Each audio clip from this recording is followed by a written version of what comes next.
You probably didn't know that a lot of the veggies that were staples in medieval times are basically nowhere to be found today. And if you're wondering what they are now, like you probably should be, join us as we'll be taking a look at 15 forgotten vegetables medieval farmers grew that need a comeback. 1. Good King Henry. If you've never heard of Good King Henry, don't feel bad. This leafy green has been all but banished from modern gardens. But back in the medieval era, it was a staple vegetable, thriving in cottage gardens and feeding hungry peasants long before spinach took over the leafy green throne. It's wild, it's hardy, and frankly, it deserves a comeback. First things first, who was Henry and was he actually good? The truth is, no one really knows which Henry inspired the name. Some say it's a nod to King Henry VII, while others think it's just a bit of medieval marketing flair. Either way, this plant was a real peasant's vegetable, growing without much fuss in backyards, alongside dung heaps, and in neglected corners where fussier crops would give up. A perennial relative of spinach, which made it a medieval farmer's dream. No replanting, just free greens on demand. It's also got deep roots, literally and figuratively. Some records suggest the Romans were already munching on it before medieval folks made it trendy. This plant wasn't just a one-trick pony. Medieval cooks put it to work in all sorts of ways. 1. As a spinach alternative, the young leaves were tossed into pottage, added to gruels, or simply boiled and served with butter. It's got a slightly bitter taste, but hey, when you're a serf, you take what you can get. 2. Wood parsnip. Ah, the wood parsnip. A vegetable so forgotten that even medieval peasants might struggle to recall it. While its flashier cousin, the regular parsnip, basked in the glow of medieval dinner tables, the wood parsnip lurked in the shadows, content with its status as the backup root for when times got especially rough. Think of it as the medieval equivalent of that weird off-brand cereal your grandma insists tastes just the same as the real thing. Spoiler alert, it didn't. The wood parsnip was tougher, stringier, and had a tendency to fight back when you tried to cook it. Compared to the cultivated parsnip, it was a bit more bitter and less desirable, which is saying something because medieval peasants weren't exactly known for their picky eating habits. It was the kind of root you turned to when the more refined crops had failed, or when you were feeling particularly adventurous or desperate. Despite its rough reputation, the wood parsnip had its uses. It was sometimes thrown into pottages, a medieval stew that functioned as both food and a vaguely edible life lesson in resourcefulness. Boil it long enough, and the wood parsnip would at least pretend to be digestible. It also made an appearance in early medicinal remedies. Some herbalists claimed it could aid digestion, cure ailments, or ward off evil spirits. To be fair, medieval medicine would have you believing that anything could ward off evil spirits: garlic, lavender, even a well-placed insult. Wood parsnip also had a bit of a mischievous streak. Its sap contains compounds that, when exposed to sunlight, can cause skin irritation. So, imagine some poor medieval serf pulling up a root to make dinner, only to find out he's earned a free rash as a bonus. As agriculture advanced and people got better at growing actual parsnips, the wood parsnip quietly faded into obscurity.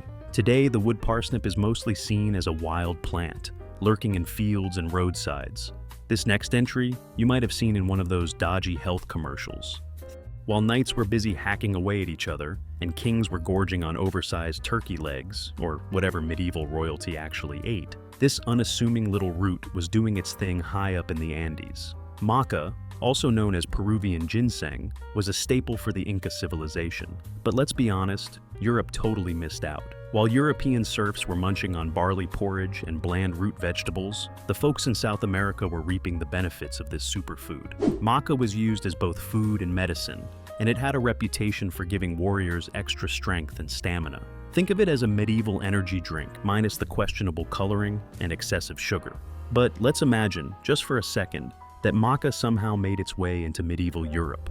Either way, the nutritional benefits were real, high in fiber, vitamins, and minerals. Maca was essentially the medieval version of a power smoothie. Of course, medieval Europe had its own so-called aphrodisiacs, but maca was next level. The Incas didn't just use it for general health. They believed it boosted fertility and, certain other types of endurance. Had it been popular in medieval Europe, perhaps some troubadours would have composed ballads in its honor. Instead, Europe largely stuck to its cabbages and beets. missing out on the root that could have changed the course of many a lackluster banquet. In the grand scheme of forgotten vegetables, maca takes the crown, not because it was inherently unimportant, but because medieval Europe simply never got the memo. Now, centuries later, it's enjoying a well-deserved comeback in the health food scene. So, here's to you, maca, the medieval superfood that never got to shine until now. Up next, we have a victim of the potato uprising. Skirret. This little root vegetable was once a medieval superstar, but has since been shoved into history's junk drawer. Skirret is a sweet, nutty, and slightly peppery root that medieval farmers loved growing. Think of it as a cross between a parsnip and a carrot, but with multiple skinny roots instead of one big chunky one. Back in medieval Europe, skirret was a common sight in kitchen gardens. Why? Because it was easy to grow, super tasty, and could survive the cold, which, let's be honest, was crucial in an era when winter meant months of questionable dried meat and bread so hard you could use it as a weapon.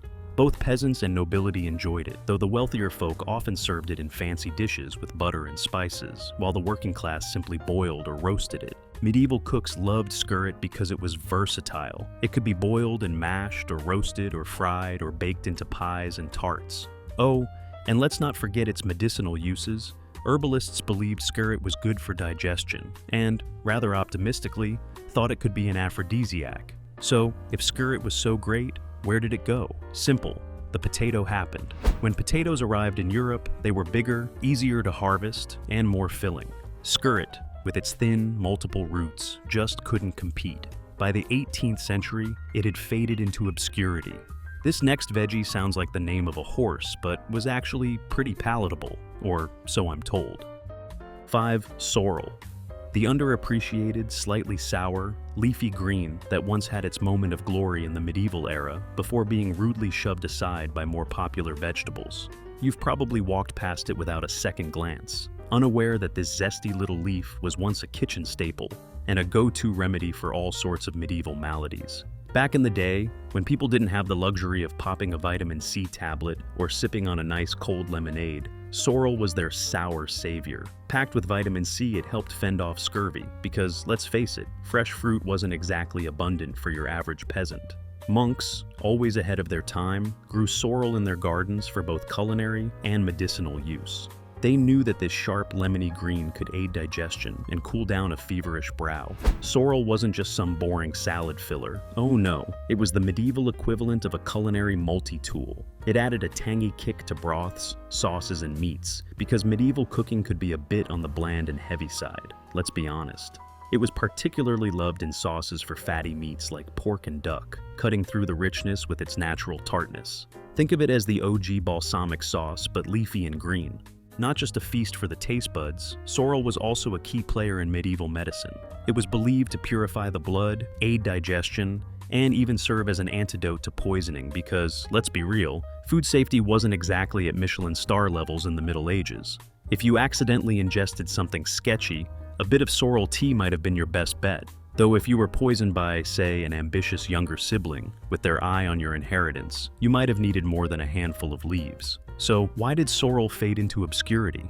Blame the palate shift and the introduction of more exciting flavors from the New World. With lemons and tomatoes making their grand European debut, poor old sorrel lost its star role. These days, you might find it making a quiet comeback in fancy kitchens and among foraging enthusiasts. But it's nowhere near as mainstream as it used to be. Up next is a veggie that only gained popularity due to lack of choices back then, but oh well. 6. Samphire. The medieval era, where knights fought for honor, peasants toiled in the fields, and an unfortunate number of people thought bathing was optional. Among the many forgotten treasures of the time, one humble vegetable has been left to the dustbin of history: wood samphire. You probably haven't heard of it, and honestly, that's a tragedy. A hardy, fibrous plant that once graced the diets of medieval folk, wood samphire was the unsung hero of survival. Unlike today's celebrity vegetables, it didn't demand much attention. It thrived in the harshest conditions: soil too rough for wheat, weather too fickle for barley, no problem. Wood samphire was there, doing its thing. So, what was it used for? Oh, so many things. For starters, it was a staple in peasant diets. Think of it as the medieval equivalent of an all-purpose root vegetable, somewhere between a turnip and a particularly stubborn carrot. It could be boiled into a soup, which was mostly just water and disappointment for the poor, mashed into a paste, or even dried and ground into a flour substitute when times were especially tough. Sure, it tasted a bit like damp bark, but when you're living in a drafty hut and the alternative is starving, you learn to love it. But wait, wood samphire wasn't just about keeping people alive. It had other handy uses too. Its fibrous stems were woven into mats, used as kindling for fires, and sometimes even turned into crude ropes.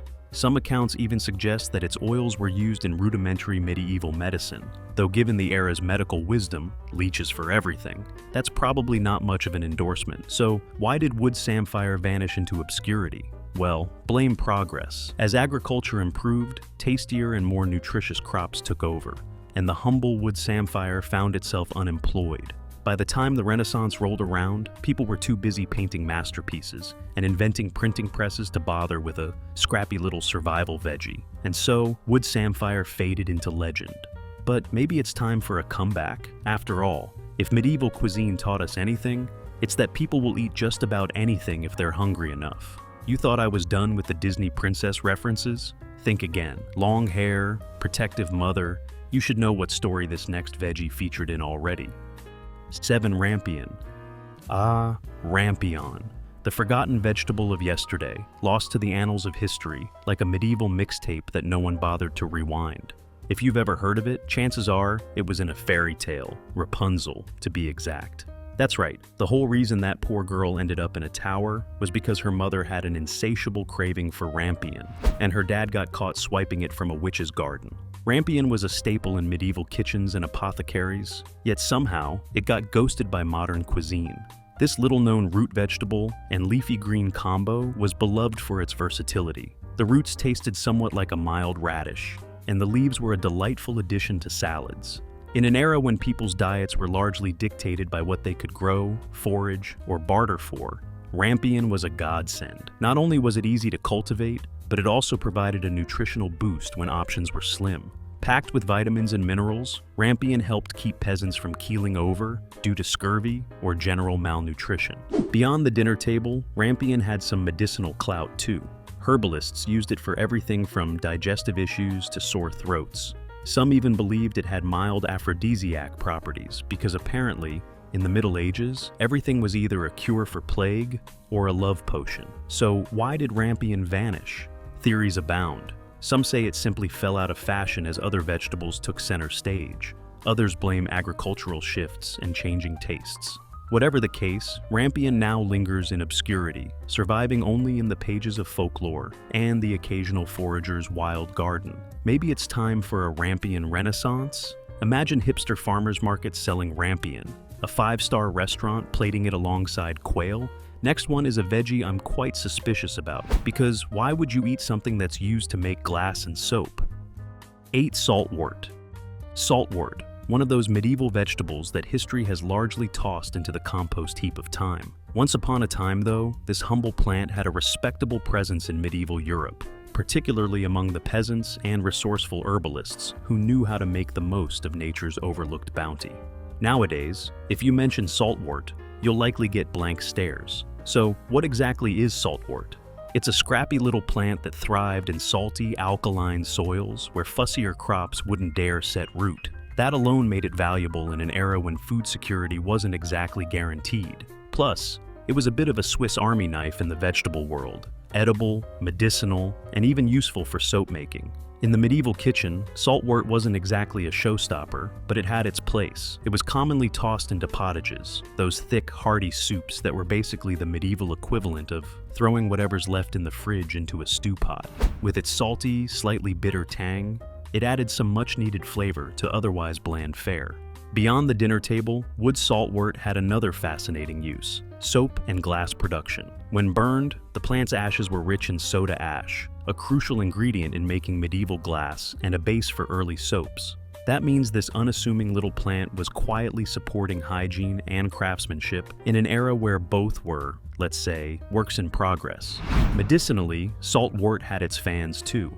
Herbalists prescribed it for digestive issues and skin conditions, proving that even in the Middle Ages, people were willing to choke down an unpleasant herb in the name of health. Whether it actually worked is another matter, but hey, Medieval medicine was a roll of the dice at the best of times. So, why did saltwort disappear from the menu? Well, as food options expanded, its appeal faded. These days, it occasionally pops up in foraging circles and as a trendy ingredient in high-end restaurants, because, of course, it does. But for the most part, it remains a relic of a time when people had to make do with whatever the land offered. Up next, we have a vegetable that shares a name with a famous thief. 9. Lupin beans. The wood lupin bean. Ever heard of it? Probably not. Wood lupin beans, a close cousin to the more commonly known lupini beans, were a versatile yet tragically underappreciated part of the medieval diet. While today's food historians get all misty-eyed over grain and wheat, wood lupin beans are left collecting dust in the annals of forgotten crops. But back in the day, these little legumes were actually a pretty big deal. Rich in protein and hardy enough to grow in poor soil, they were basically the medieval equivalent of a superfood. Now, before you start imagining medieval peasants munching on handfuls of raw wood lupin beans, let's clear one thing up. They were toxic unless properly prepared. The beans were packed with bitter alkaloids that made them taste like a particularly bad life choice. So, they had to be soaked and boiled repeatedly to become edible. Given the time and effort involved, you might wonder why anyone bothered. But food was scarce, and if something was even remotely edible, people were going to find a way to eat it. And hey, they were already spending days brewing mead, so patience wasn't exactly in short supply. In medieval Europe, wood lupin beans found their way into soups, stews, and even rudimentary bread. Their high protein content made them a decent meat substitute, which was particularly useful during Lent, when people had to abstain from meat but still needed to function.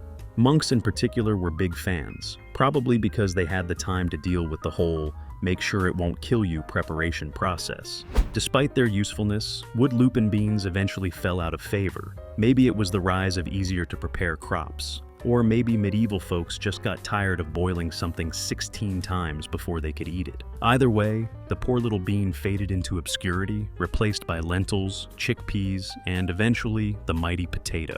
Today, wood lupin beans are mostly forgotten, but maybe it's time for a comeback. With their high protein content and the modern obsession with plant-based eating, they could be the next big thing. If we can just get past that whole mildly toxic if you mess up thing. For this next veggie, think campfires and roasting, sort of. 10. Mallow. Mallow, the medieval era's forgotten vegetable, lost in the culinary shuffle somewhere between the peasants' cabbages and the nobles' extravagant feasts. While today it's mostly remembered for its distant cousin, the marshmallow, which, sorry to disappoint, no longer contains actual mallow, this humble green was once a staple in medieval kitchens. Mallow was the kind of plant that just refused to be ignored. It grew anywhere, roadsides, gardens, probably between the cracks of medieval cobblestone streets, and people took full advantage of its resilience. Peasants, always in need of a cheap and nutritious meal, tossed mallow leaves into their pottages and stews. Think of it as the medieval equivalent of kale, just as green, just as versatile, but with significantly less modern hipster hype. It was an easy way to add some greenery to an otherwise dreary diet, and it actually tasted decent, slightly nutty with a mild earthiness. But mallow wasn't just food, it was practically medieval duct tape in plant form. Physicians and herbalists swore by it, using its leaves and flowers to treat just about everything. Sore throats, indigestion, inflammation, even snake bites, though whether that actually worked is debatable. Its mucilaginous properties, basically it got all slimy when wet, made it a soothing remedy for coughs and stomach troubles. In a world where medical treatments often involved leeches or, heaven forbid, drilling holes in skulls, a simple mallow poultice was probably a godsend. Even the higher-ups got in on the mallow action. While the nobility might not have been slurping down peasant pottage, they certainly valued mallow in their herb gardens. Some even believed it had purifying properties, useful for cleansing the body, though considering medieval hygiene, one might argue they needed something a little stronger. So, why did mallow fade into obscurity? Blame changing tastes, evolving agriculture, and the rise of more refined vegetables. As society moved away from wild edibles and towards cultivated crops, mallow got left behind, relegated to the ranks of forgotten greens. Another vegetable that shares a name with a king, only this king was a lot greater. 11. Alexander's. Once the toast of medieval tables, this leafy green fell off the culinary radar so hard you'd think it owed someone money. But back in the day, before we had the luxury of global spice trade and the modern grocery store, Alexander's was a staple. Think of it as the medieval answer to celery, only more versatile, slightly peppery, and with a bit of a wild side. Alexander's was a forager's dream. The whole plant was edible: leaves, stems, roots, and even the seeds. Monks and peasants alike munched on it, and medieval cooks threw it into soups, pottages, and whatever passed for salad before lettuce became a thing. The taste? A little like a mix between celery and parsley, but with a kick, sort of like nature's own medieval seasoning blend. Beyond the dinner plate, this humble plant had street cred in medieval medicine. It was believed to aid digestion, treat scurvy, in case you were short on citrus in 12th century England, and even help with snake bites. Because, apparently, in medieval Europe, you never knew when you might run into a rogue snake. The real kicker? Wood Alexanders were so beloved that they were actively cultivated in monastery gardens and noble estates. The Romans brought them over to Britain, and the locals thought, hey, this stuff is great. But then, tragedy struck. Well, botanical tragedy anyway. The rise of celery, a more refined and cultivated cousin, sent Alexanders into obscurity. It turns out that people preferred their greens a little less intense and a little more, well, predictable. And just like that, Alexander's went from must-have to medieval has-been. Today, it's mostly found in the wild, growing in coastal regions and old monastery sites, like a relic from a forgotten kitchen past. Foragers and historical food nerds have been giving it a second look, trying to bring it back to modern plates. So, next time you're strolling by an overgrown hedgerow, keep an eye out. You just might spot a bit of medieval history growing at your feet, waiting for its redemption arc. Sounds like chicken feed. Has the word chick in it and people ate it? Well, they also gave their livestock, so this next veggie couldn't have been too delicious. 12. Chickling vetch. One of the medieval era's most overlooked, underappreciated, and occasionally dangerous legumes. That's right, this little pea-like plant had quite the presence in the Middle Ages, even if it's mostly been booted out of modern culinary conversations. Think of it as the medieval underdog of the vegetable world, the forgotten cousin to chickpeas and lentils. Chickling vetch was a common crop across Europe, particularly in times of famine when farmers needed something that could grow in poor soil with minimal fuss. It was a hardy plant, able to withstand droughts and rough conditions, making it a go-to for desperate peasants and struggling monasteries alike. If the wheat failed, if the barley withered, chickling vetch would still be standing, waving its tiny leaves like a survivor. But here's where it gets interesting. Chickling vetch came with a bit of a dark side. Eaten in moderation, it was perfectly fine, nutritious even. Packed with protein, it was a decent substitute for more expensive legumes. However, if you relied on it a little too much, say during a particularly nasty famine, you'd run into a problem. The plant contains a neurotoxin that, when consumed in large amounts over long periods, led to a condition called lathyrism. Symptoms? Progressive paralysis of the lower limbs. Despite its sinister side, medieval folks weren't about to toss out a perfectly good survival crop. It was used in stews, ground into flour for bread, and sometimes even fed to livestock, who, presumably, also had to watch their intake. It was an insurance policy against starvation, a food of necessity rather than indulgence. If you were eating chickling vetch regularly, chances were things weren't going great in your village. Today, chickling vetch is still grown in some parts of the world, mainly for animal feed and, in small amounts, human consumption. So, next time you're complaining about your lack of grocery options, just remember, at least you're not stuck eating chickling vetch porridge for the third month in a row. Up next, we have a vegetable that needed to be allowed to rot before it could be eaten. Small wonder that it fell out of popularity. 13. Wood medlar. If medieval vegetables were a high school yearbook, the wood medlar would definitely win most likely to be forgotten. While cabbages, turnips, and onions went on to have flourishing careers in soups and stews, the wood medlar faded into culinary obscurity, left to haunt the pages of old herbal manuscripts. So, what exactly is a wood medlar? Good question, because even in the Middle Ages, it wasn't exactly front and center at the peasant's feast. Often confused with the common medlar, the wood medlar was a different, rarer beast. This knobby, slightly shriveled fruit, or vegetable, depending on who you ask, had the unique trait of needing to rot. Yes, rot. before it was considered edible. Medieval folks called this process bledding, which is a fancy way of saying, let's wait until it looks like something you'd throw out before we eat it. The taste? Well, those who had the patience to blet their medlars claimed it had a flavor somewhere between a date, an overripe pear, and a hint of spiced apple. Not exactly the kind of thing you'd build a meal around, but good enough to spread on bread or mix into sauces.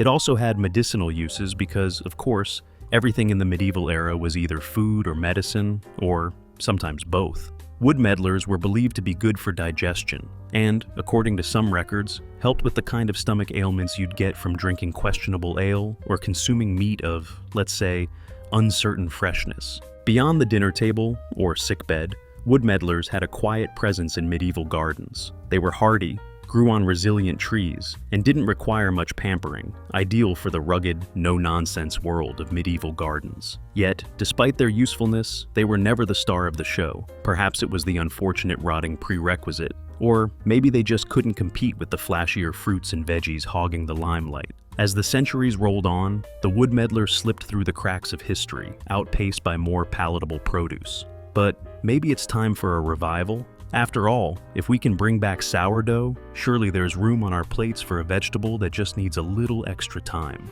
This next veggie sounds Spanish, and I'd know. I speak Spanish. 14.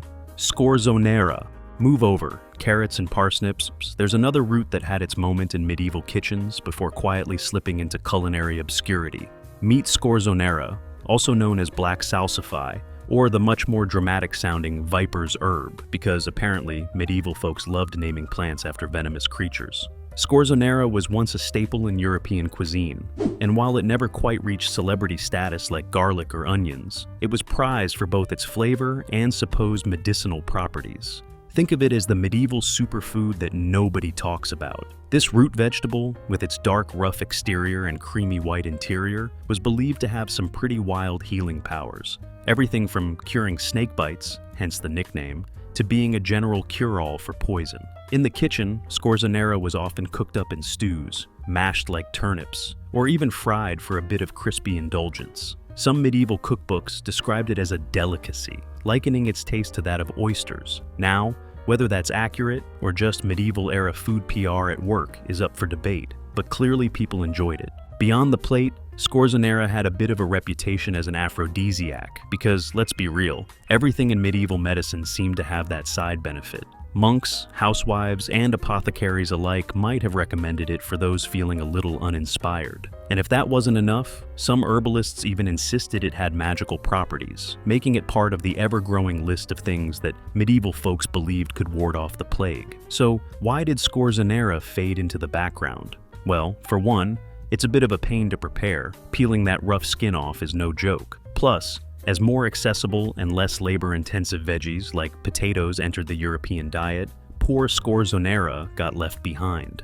But here's the twist. Scorzonera is still around. It's making a quiet comeback in certain foodie circles, with chefs rediscovering its rich, slightly sweet taste. So, if you're looking to cook like a medieval peasant, maybe give this forgotten root a second chance. Last, and maybe for the first time least, this next veggie wasn't winning any awards for size. 15. Purslane. This unassuming little green was once a staple in medieval Europe, only to be cast aside like yesterday's stale bread. But let's set the record straight. Purslane deserves a comeback. Purslane is that scrappy little weed you've probably yanked out of your garden without a second thought. But back in the day, this plant was an absolute powerhouse in both the kitchen and the apothecary. The medieval folks, always looking for ways to stay alive in an era of questionable hygiene and rampant plagues, knew a good thing when they saw it. Culinary-wise, purslane was a hit in pottages and salads. The monks and peasants alike would toss it into their daily gruel, adding a tart, slightly lemony crunch. Medieval cooks didn't have the luxury of modern seasoning, so anything with a bit of zing was welcome. It was also a go-to for pickling, because if there's one thing medieval folks loved, it was fermenting things beyond recognition. But purslane wasn't just for eating, it had medicinal street cred too. Medieval herbalists swore by its cooling properties, using it to treat fevers, wounds, and even pesky insect bites. Some even believed it could ward off evil spirits, because why not? If you're going to rub crushed weeds on your forehead, you might as well hope for a 2-for-1 deal on health and supernatural protection.